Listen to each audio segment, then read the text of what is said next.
2, 1. The L'Oreal Men Expert opening stage of the Santos Tour Down Under, 900 kilometres, well, almost going under the banner there, announcing the 100th edition of the Tour de France. That will be in July. Now it's January in South Australia. The riders leaving Prospect out onto the open highway. 135 kilometres it was, Paul, to Lobethal, and as we've always come to expect, attacks from the gun. Very early on, the youngest team in the race, sponsored by Team Uni SA, an Australian national development squad, went out on the attack very early on, and within 1 kilometre, Jordan Kirby had got himself an advantage. 42 kilometres in, he was coming to the top of Checker Hill, and again an enormous crowd at the summit saw the 20-year-old youngster go over the top and claim the first lead in the Skoda King of the Mountains. At one stage he was 7 minutes ahead of the field, but now it was all changed. The field were closing in and the gap was down to a little more than 3. He was given a fair amount of advantage, but it was the teams of the sprinters at the front end of the main field that got themselves extremely organised to try and reel in the young Australian. Heading up towards Charleston, a town they passed through on 3 occasions for the Jayco sprints. The field were now limiting their losses and were just over a minute behind, while Jordan Kirby was going up front to win the 3-second time bonus and the Jayco sprints. The man who started the reaction from the field, none other than Jens Voigt. The field brought him back, and that resulted in a great sprint for a 2-second time bonus for the second place. We were expecting the sprinters to come to the front, but over there on the left-hand side, Orica Green Edge's defending champion Simon Gerrans popped out of the pack to get himself a 2-second time bonus. Then it was down to Lobethal. First time passes through and 50 kilometres left to race. The gap here just on 2 minutes and 11 seconds. They were allowing Kirby, the young leader, the under-23 champion of Australia, having won the title just over a week ago, was still clear.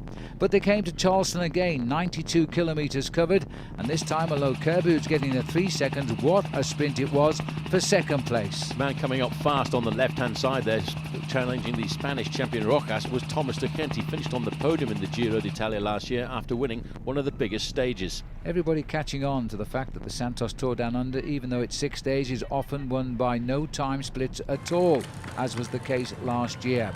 Into the town of Woodside and onto the back wheel of Kirby came Jerome Pinault, a Frenchman on a Belgian team.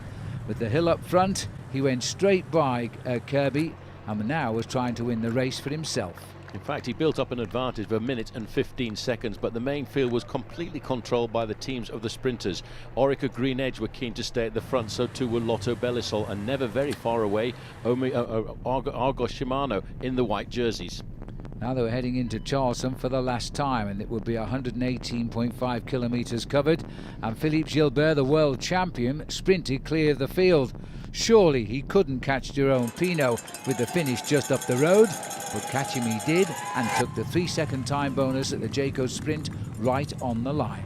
But as that was done, it was pretty much all back together. The main field started to get themselves organised for the final charge into the finishing town and lined themselves up for a very fast sprint.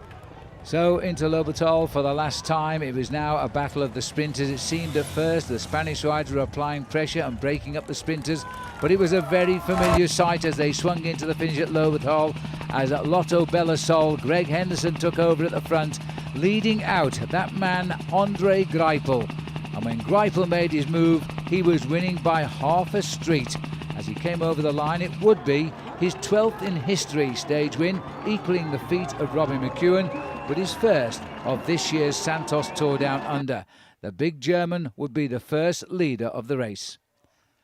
And that's how he did it, and the battle then coming for second place, a young Frenchman in Demare getting second on the line, a man of the future indeed. So as he comes up just behind him, over the line, Greipel gets the stage victory, the man who will wear the ochre jersey on tomorrow's stage, which will take them up Corkscrew Hill, a very steep hill that they've never climbed before, and comes just 7 kilometres before the finish in Ross Trevor. There was a number of teams trying to get in on the action and maybe get rid of Lotto Belisol, but they just could not confuse Andre Greipel. Familiar scenes this time, but in the streets of Lobethal, as the teammates of Andre Greipel mobbed him on the finishing line. Again, the team had successfully brought him to the line in first place. A lot of of the other sprinters were put into difficulty on that final climb with about 5-6 kilometers to go, and some of them slipped right to the back end of the main field. You looked solid up at the front with your team. Yeah, we knew that there's a bit of a crosswind on the climbs, and we decided to try and stay in the front. Everybody kept us out of the wind. Tim Wellens was pulling to control it a little bit, and Adam Hansen set up the lead-out train, and with Seebeck, Roland, Henderson, I think I have the best guys on my side. So it's the ochre jersey for Andre Greipel, now having 12 historical stage wins in this event and the first leader of the Tour, exactly as he was a year ago. Yes, he certainly likes Australia. He certainly likes the Santos Tour down under. He always seems to get his form right at the right time. But he's also got a very strong team alongside him to support him all the way throughout this race.